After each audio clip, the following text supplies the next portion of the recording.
ओम शांति। 26 जुलाई 2021 बाबा के महावाक्य। मीठे बच्चे, याद की यात्रा में कभी थकना नहीं। देह अभिमान के तूफान तखाते हैं। देही अभिमानी बनो तो थक दूर हो जाएगा। प्रश्न: कौन सा संस्कार 21 जन्मों की श्रेष्ठ तकदीर को बिगाड़ने वाला है?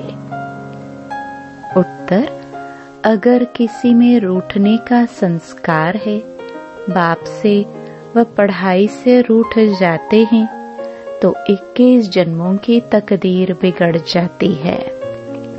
इसलिए बाबा कहते, मीठे बच्चे, देह अभिमान के वश कभी भी यह उल्टा नशा नहीं चढ़ना चाहिए कि मैंने इतनों को समझाया, इतनी मदद की। देखो बाबा कितनी बड़ी अथॉरिटी, फिर भी कितना निरहंकारी है। इसलिए सी फादर। गीत। रात के राही थक मत जाना। ओम शांति। मीठे मीठे सिखिलदे बच्चों ने गीत सुना और जो योग युक्त सर्विसेबल बच्चे हैं, वह इसका अर्थ झट समझ लेते हैं। इस रात के राही अर्थात ब्राह्मणों की अब रात पूरी हुई है। भक्ति मार्ग को रात कहा जाता है। आधा कल्प रात का पूरी होता है। हद का भी दिन और रात है। यह फिर ब्राह्मणों का आधा कल्प दिन और आधा कल्प रात होती है। इस समय जबकि बाप आते हैं तो अंधियारा है। प्रभात होने का पहला पुर है। सवेरा हो रहा है। बच्चे जानते हैं, अब बाप कहते हैं, मीठे मीठे बच्चे, याद की यात्रा में तक नहीं जाना। जैसे जिस्मानी यात्रा होती है, आगे पैदल जाते थे। बहुत धीरे धीरे बीच बीच में मंजिल बनी रहती है। मालूम रहता है हमको फलानी फलानी मंजिल पर ठहरना है।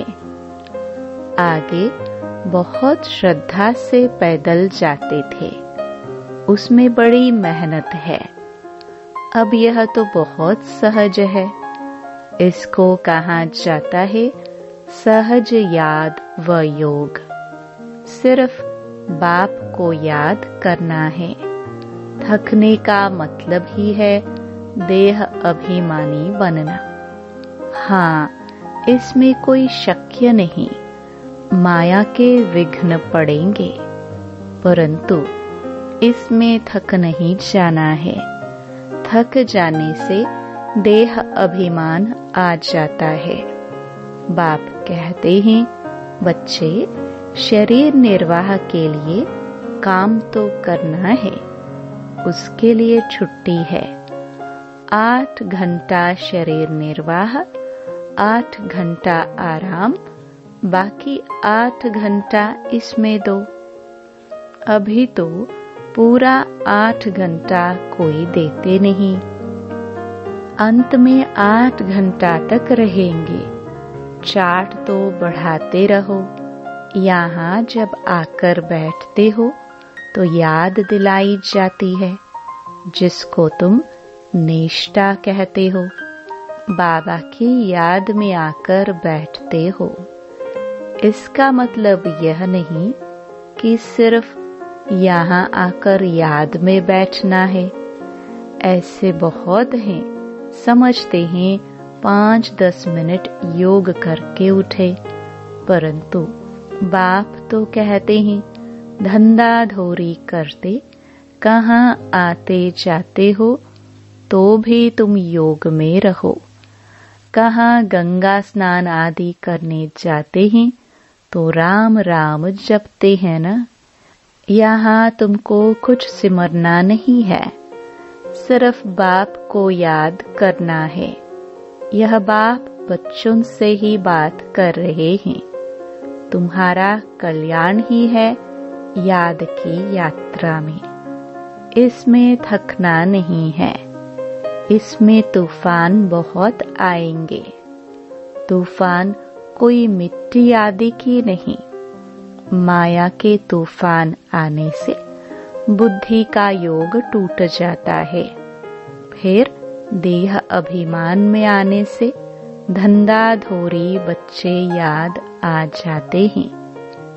बाप कहते हैं अब तो यह धंधाधोरी आदि सब खलास हो जाने हैं।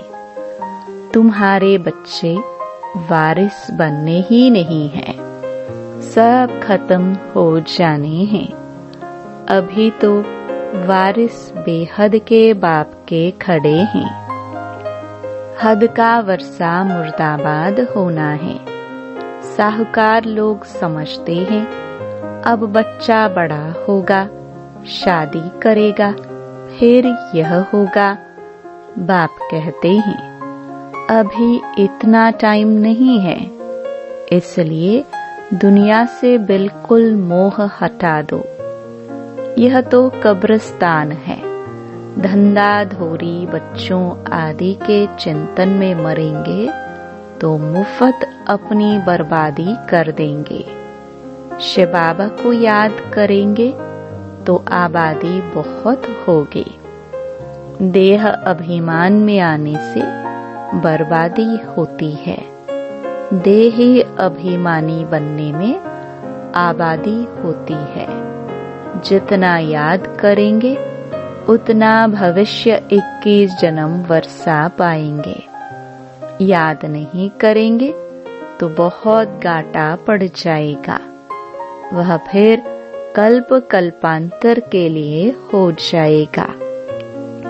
इतनी बड़ी घाटे की बात है, ख्याल करना चाहिए हम पूरा वर्षा कैसे पाए।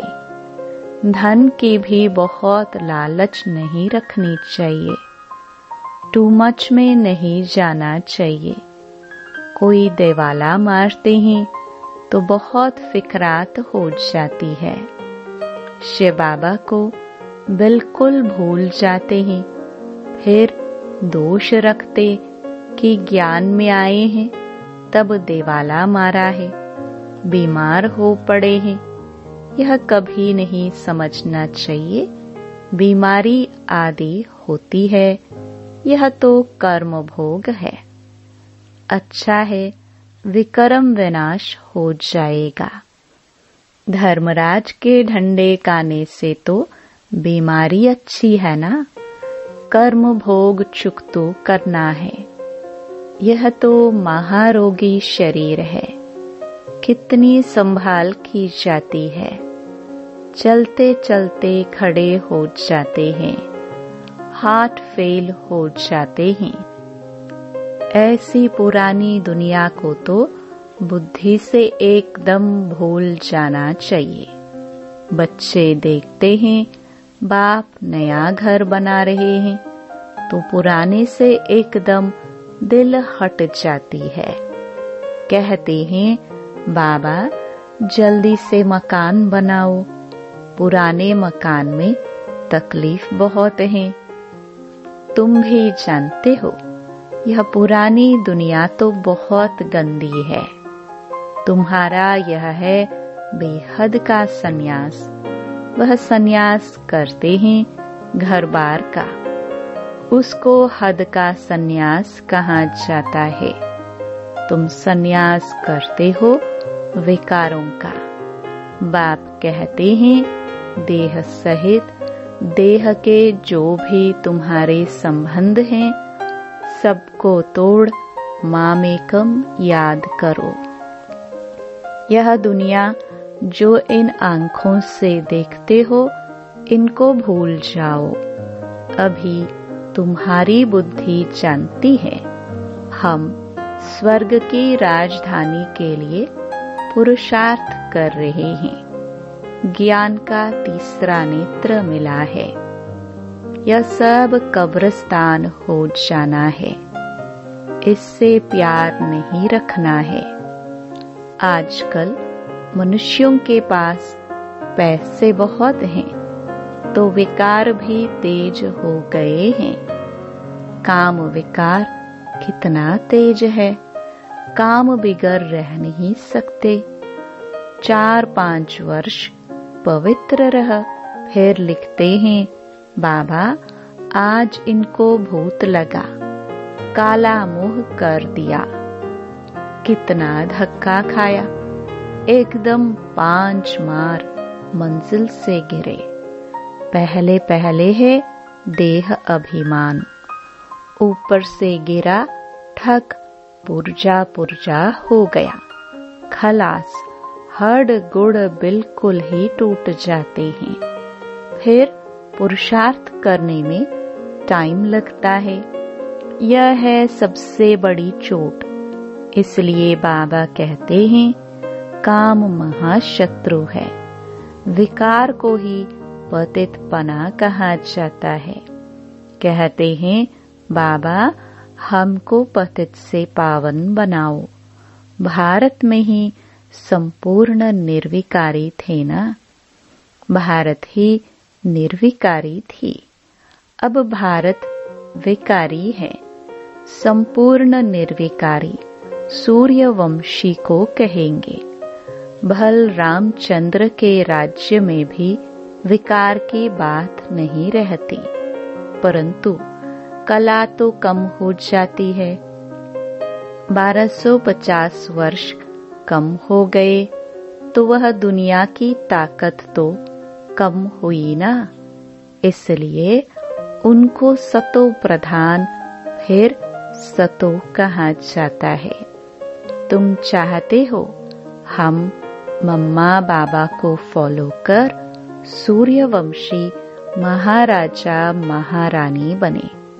इसमें तकलीफ व खर्चे आदि की तो बात ही नहीं है।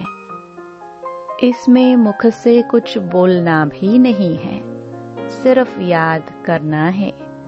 इसको ही सहज योग कहा जाता है। इसमें बड़ी मेहनत चाहिए। बाबा के आगे तो सब महारथी हैं। इसमें योग पूरा चाहिए, तब कुछ तीर लगे। योग बल है ना, योग की बहुत कमी है। विघ्न भी योग में बहुत पड़ते हैं। बेहद का बाप मीठे मीठे बच्चों को बैठ समझाते हैं। बाप से व पढ़ाई से कभी रूठना नहीं है। रूठेंगे तो 21 जन्म तकदीर से रूठेंगे। बड़े अच्छे अच्छे बच्चे भी रूठ पड़ते हैं।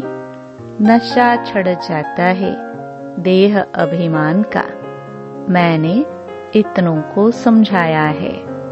देह अहंकार आने से ही फिर गिर पड़ते हैं। इसमें अहंकार नहीं आना चाहिए। शिव बाबा को कोई अहंकार है? कितना निरहंकारी है, और है कितनी बड़ी अथॉरिटी। कहते भी हैं मैं साधारण तन में साधारण घर में आता हूँ, साहूकार के घर में थोड़े ही आता हूँ। तो अब बच्चों को जगाना है। बाबा युक्तियाँ तो बड़ी अच्छी बतलाते रहते हैं। तुम बच्चों की ही देरी है। ड्रामानुसार अर्जुन अवस्थाएं जोर नहीं भरी है, आगे चल जोर भरेंगे। हम गवर्नमेंट को इतला करते हैं कि इतने इतने वर्षों में स्वर्ग की स्थापना हो जाएगी।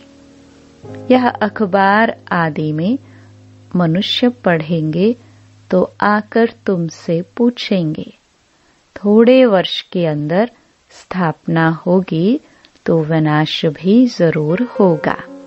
ढेर आएंगे, यह प्रॉपर्टी आदि थोड़े समय के लिए है। इस प्रॉपर्टी को तुम कोई प्रॉपर्टी थोड़ी समझते हो। तुम जानते हो यह तो थोड़े रोज के लिए है। यह मकान आदि रहने के लिए बनाए हैं, क्योंकि मधुबन में बहुत बच्चे आते हैं रिफ्रेश होने के लिए। हेड ऑफिस मधुबन है।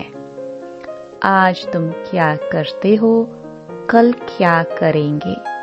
यहाँ तपस्या करते हो, फिर दिल्ली वृंदावन आदि में जाकर राज्य करेंगे।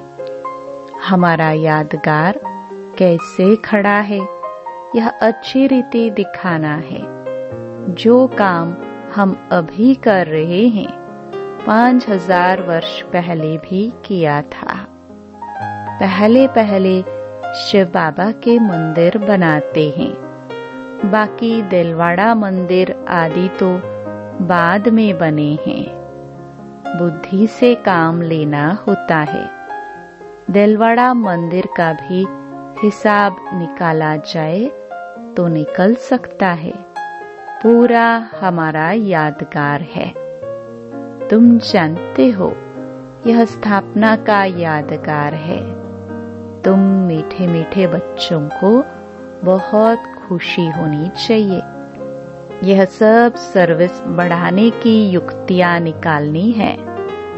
राम गयो रावण गयो, जिनका बहु परिवार है। रावण का देखो कितना बड़ा परिवार है, राम का कितना छोटा परिवार है। गायन राइट है, परंतु कोई समझ नहीं सकते हैं।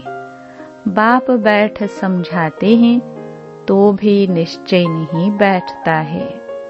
शरीर निर्वाह अर्थ भी कर्म तुमको जरूर करना है। हाँ, जो सर्विसेबल बच्चे हैं पांडव, वह तो गवर्नमेंट से पालना ले सकते हैं। उनकी सारी संभाल हमको करनी पड़े। अवस्था बच्चों की ऐसी होनी चाहिए। बाबा की याद में इस दुनिया का सब कुछ भुलाना है। याद की यात्रा में जो पक्का मस्त रहेगा, उनकी अवस्था भी बहुत मजबूत होगी। जैसे कि शिव बाबा की याद में रह तुम शरीर छोड़ते हो। सन्यासी ब्रह्म की याद में शरीर छोड़ते हैं तो भी वायुमंडल में बिल्कुल सन्नाटा हो जाता है। बाबा को अनुभव है, मनुष्य मरते हैं तो घर में सन्नाटा हो जाता है ना। इसमें भी ऐसे होता है। पिछाड़ी में जैसे कि सब कुछ भूल जाते हैं। अब हमको वापस घर जाना है। देह अभिमान छूटता जाता है।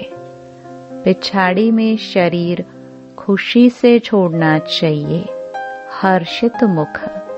बस हम कहाँ जा रहे हैं? ऐसी अवस्था जब होगी तब विजय माला में पिरोने लायक बनेंगे। तुम्हारे में शांति की करंट है। कोई भी आते हैं तो कहते हैं यहाँ शांति बहुत है। यह है रियल शांति। आत्मा शरीर से डिटैच हो जाती है। तुम जानते हो हम आत्मा शांत स्वरूप है। हम अपने स्वधर्म में बैठ जाते हैं। कर्म के बिना तो कोई मनुष्य रह नहीं सकते। वो लोग हठयोग से क्या क्या नहीं करते हैं। तुम अब समझते हो हमारा स्वधर्म ही शांति है। यहाँ हम आए हैं पाठ बजाने। अब वापस घर जाना है। बाप कहते हैं मुझे याद करो और घर को भी याद करो। बाप को याद करने से वर्षा मिलेगा। बाप कहते हैं मुझे भी घर में याद करो, यहाँ तो मैं टेम्पररी आता हूँ। तुम्हारी बुद्धि शांति धाम में टिकनी चाहिए, बाबा की याद में। घर का भी वर्षा लेना है ना, वह है आत्माओं का घर, यह है जीवात्माओं का घर। अपने घर को भी नहीं भूलो, बाप को भी नहीं भूलो। बाप को याद करने से ही पवित्र बन घर चले जाएंगे। ज्ञान को धारण करने से फिर राजाई करने आएंगे। नई दुनिया में जितना हो सके औरों को रास्ता बताते जाओ। Always see father. तुम जानते हो बाप ने क्या किया, सब कुछ माताओं को दे दिया। उसने ही डायरेक्शन दिया कि सब कुछ माताओं की सर्विस में लगाओ। एक को देख दूसरों ने फॉलो किया, स्वाहा हो गए। परंतु फिर जब टिक भी सके ना, ड्रामानुसार भट्टी भी बननी थी। पाकिस्तान हिंदुस्तान हुआ। तुम्हारी भट्टी पहले शुरू ही हुई पाकिस्तान में। तुमने नदी को क्रॉस किया। शास्त्रों में तो क्या क्या बातें लिख दी है, प्रैक्टिकल में तो अब तुम सुनते हो ना, फिर कल्प बाद तुम ही सुनेंगे। अब बाप कहते हैं हियर नो इवल, धंधा आदि भल करो, परंतु हियर नो इवल। बाप कहते हैं हर बात में श्रीमत लो। बाबा इस हालत में हम क्या करें, तो बाबा सब बता देंगे। कोई भी बात पूछनी हो तो तुम बाबा के पास आओ। तुम डरते क्यों हो? कदम कदम पर पूछना है। श्रीमत पर चलने से कदम कदम में पदम है। तुम्हारा सेकंड बाय सेकंड जो पास होता है उसमें पदम है। तो कितनी कमाई हो रही है? अच्छा, मीठे मीठे सिखिलदे बच्चों प्रति मात पिता बाप दादा का याद प्यार और गुड मॉर्निंग। रूहानी बाप की रूहानी बच्चों को नमस्ते। धारणा के लिए मुख्य सार। पहला, विजय माला में पिरोने के लिए इस शरीर से डिटैच होने का पूरा पूरा पुरुषार्थ करना है। देह अभिमान को छोड़ते जाना है। इस दुनिया को बुद्धि से भूलना है। दूसरा, टू मच धन की लालच में नहीं जाना है। बाप की याद के सिवाय दूसरा कोई चिंतन न रहे। कभी भी बाप से व पढ़ाई से रूठना नहीं है। वरदान, परिवर्तन शक्ति द्वारा सर्व की शुक्रिया के पात्र बनने वाले विघ्न जीत भव।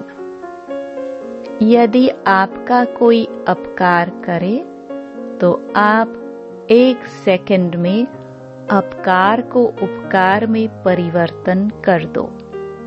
कोई अपने संस्कार स्वभाव के रूप में परीक्षा बनकर सामने आए तो आप एक की स्मृति से ऐसी आत्मा के प्रति भी रहमदिल के श्रेष्ठ संस्कार स्वभाव धारण कर लो। कोई देहधारी दृष्टि से सामने आए तो उनकी दृष्टि को आत्मिक दृष्टि में परिवर्तन कर लो। ऐसे परिवर्तन करने की युक्ति आ जाए तो विघ्न जीत बन जाएंगे। फिर संपर्क में आने वाली सर्व आत्माएं आपका शुक्रिया मानेंगे। स्लोगन: अनुभवों का स्वरूप बन जाओ तो चेहरे से खुश नसीबी की झलक दिखाई देगी। ओम शांति।